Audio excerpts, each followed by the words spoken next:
crois que les entreprises ont toute leur place. On est vraiment dans un monde d'acteurs qui ont chacun leur pierre à apporter d'une façon complémentaire. Il est certain que les entreprises ont leur rôle à jouer, mais en complément aussi d'associations, d'entités de services publics, de collectivités locales, de l'État.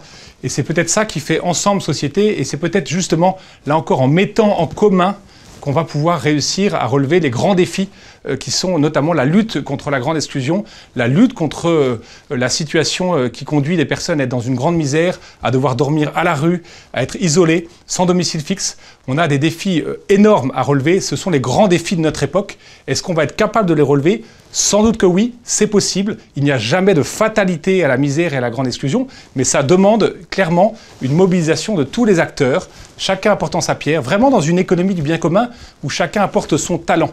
Et les uns ne rendent pas inutile l'action des autres. À côté de cette action résolue, volontaire des pouvoirs publics, il y a de la place pour des associations, il y a de la place pour les entreprises. Chacun apporte sa pierre à sa façon et selon ses charismes. C'est bien ça, l'économie du bien commun. C'est pas opposer les modèles les uns des autres, c'est pas plaider que pour un acteur qui prend la responsabilité de ce bien commun. On met en commun nos énergies, nos talents, nos savoir-faire. On a aujourd'hui parfois dans les entreprises un savoir-faire incroyable, des avancées technologiques, de l'intelligence, de l'énergie. Et c'est parfois un peu une force du privé de savoir fédérer ça.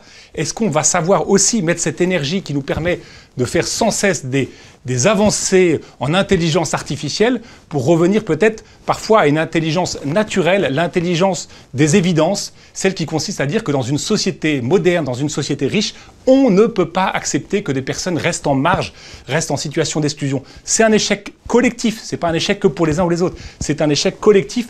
On doit pouvoir trouver une solution pour que chacun sa place, chacun soit respecté dans sa dignité, dans ses besoins essentiels, dans ses besoins fondamentaux. Et parmi cela, il y a le fait de pouvoir habiter en sécurité, dans un vrai logement, où on peut habiter, où on peut se reposer, où on peut vivre tout simplement. Ça, ce sont des droits fondamentaux pour les personnes, qu'elles vivent en France ou qu'elles vivent au bout du monde. On a des enjeux formidables, des défis contemporains incroyables pour pas simplement inventer des technologies et des intelligences nouvelles pour le monde postmoderne, mais pour tout simplement savoir mieux partager déjà les richesses qu'on crée et garantir à chaque personne sur cette terre des conditions dignes d'existence. C'est bien ça l'universalisme, la vision universelle de la fraternité. La fraternité, c'est pas un mot simplement qu'on affiche sur les monuments publics ou qu'on prêche dans les églises. C'est un mot qu'il faut qu'on arrive à mettre concrètement en œuvre par des actions très précises, très concrètes. À travers l'Association pour l'amitié, on vit une initiative peut-être très modeste, mais qui vise bien à permettre à garantir des personnes de vivre ensemble, des personnes sans domicile fixe, de quitter la rue pour habiter avec d'autres. Mais c'est à l'échelle de l'ensemble de la société, avec toutes les forces vives, qu'il faut se mobiliser et savoir se donner des objectifs collectifs très forts. Et peut-être que nos objectifs collectifs, on doit savoir les orienter.